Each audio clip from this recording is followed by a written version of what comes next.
Hello, guys. Welcome to Rex Arthur TV, Rex Arthur Show. And this is the LGBTQ channel that discusses LGBTQ issues with an LGBTQ perspective and a humanistic approach.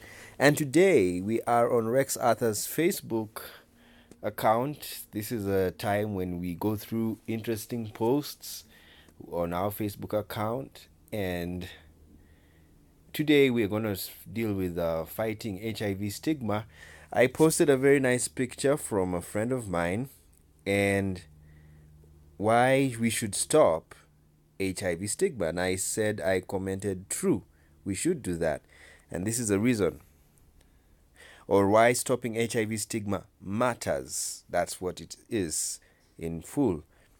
This is why stopping HIV stigma matters. Let's read through. When people are afraid of experiencing discrimination, they are less likely to be tested or treated for HIV. Let's deal with that first of all. When people are afraid of experiencing discrimination, they are less likely to be tested or treated for HIV. So what is this guy saying? That if we don't stop HIV stigma, people will be afraid of experiencing discrimination and therefore they will not go for testing and also will not be treated for HIV.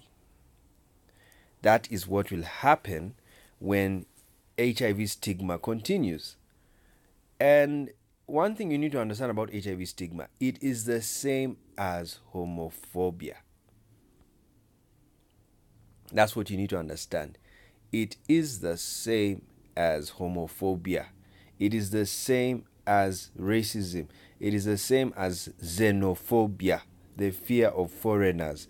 It is the same as Islamophobia, the fear of Muslims. It is the same as any other phobia in the world. And so people should understand that when you have stigma, whenever you're in a society that experiences stigma, you are 80% going to find people discriminating those people who have a condition like HIV, and they will not go for testing and they will not go for treatment, and this will spread the scourge. Then the second statement on the poster is treating those living with HIV differently can negatively affect their ability to secure life's necessities like housing, employment, and medical care. That is a true statement. Let's now explain it out very well. Because where you live in an area of stigma, where there is a lot of stigma, it can affect those who are living with HIV negatively, and they will not be able to get life's necessities. They will not be able to get housing. They'll not be able to get employment, and they'll not be able to get medical care. This is what happens in most parts of Africa. In Africa, when people know somebody's HIV status, they tend to discriminate against them and deny them life's necessities. In short, they kill them. And they kill them in a very soft way. That is like denying them housing, denying them employment, and denying them medical care. There are some places in Africa whereby you cannot get a job without a certificate of a sign that you don't have HIV. And this should not be allowed. This is what now makes stigma high. So what happens if you want a job and they demand for such a certificate? You can go and forge a certificate and you will get a job, but you still are suffering from HIV. But if you get a certificate that shows that you are positive, then it means you won't get the job. So people are being hired on the basis of their status when that is not how you hire people. People should be hired on the basis of what they can do, not on the basis of what they have or who they are. And that is what we are, that's why we are discussing this billboard from Act Against AIDS and hashtag Stop HIV Together. And now, as I posted this this banner, I got, it's this a banner from a friend of mine, Oludipi, and someone got, he responded, and we want to go through those comments right now and explain them to answer him. So he went on to say, so how do you explain all the bear backing going on? How do you explain people willingly getting infected so they can get free benefits and free housing? Google bug chasers. So this friend of mine is saying he's calling people who get infected on purpose so that they can get free benefits and free housing in the West. That's what happens. And I answered him. Of course, there's another place I answered him, but the first reply I gave him was bear backing is not wrong. And I'm going to continue talking about that. But before, let's go back to his comment.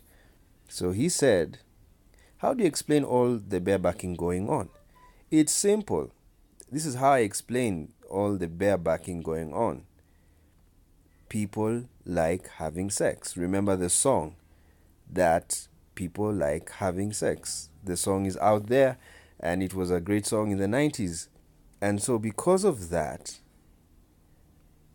that's why how I can explain bear backing going on. And one proof that bear backing is going on is there are many children being born every month. Every year, children are being born. That is proof of bear backing. It is proof of having raw sex. Because when a child is born, it means 70%, or even not even 70%, 80% of the heterosexual couples having sex did not use protection. They did not use contraceptives. So that means bear backing is going on, meaning having raw sex. Even that also applies for people having gay sex. They also have raw sex. So there is no way you can say that raw sex will stop. It has been in the world for thousands of years, and it will be in the world for another 1,000 of years. So his problem was not necessarily bear backing, though he's blaming it for the reason for HIV spreading. And he goes on to say, and then he wants me again to explain people willingly getting infected so that they can get free benefits and free housing. And I want to answer him. There is nobody who can get willingly infected. Because when you have sex with somebody, if you don't know their status, then you cannot say you willingly got infected.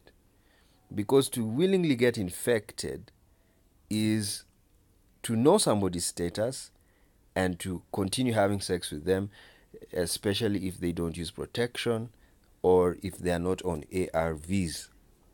So basically, this is somebody who doesn't really understand HIV. And that when he did that, I laughed at his comment. And then he said, really? What I said is something to laugh at? Yes, I'm laughing.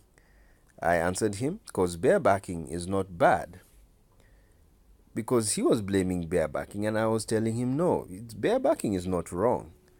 Now, this is what he answered.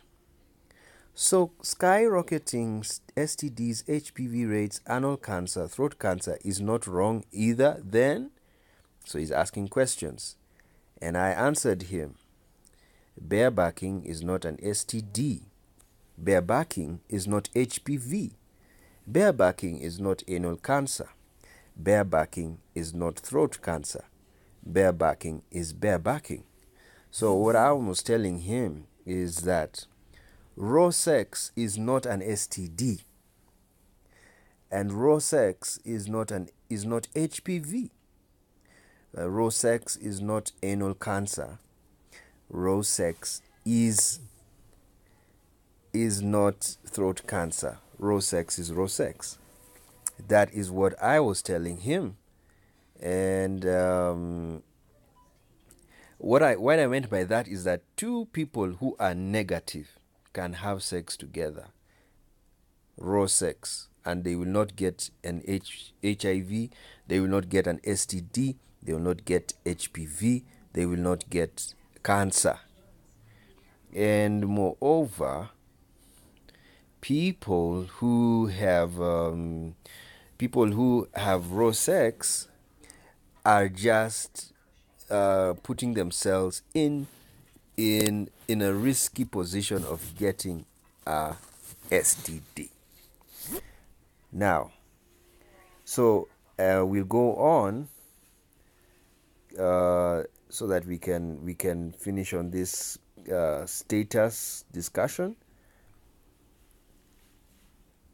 And as I've said, the problem is not sex. The problem is the STD, is the disease. That is the problem the world has. That is what is wrong. What is wrong is the disease. But it is not sex that is wrong. So my friend there has to understand that he should focus on fixing the diseases and not fixing what people have been doing for thousands of years and will continue doing for another 1,000 of years.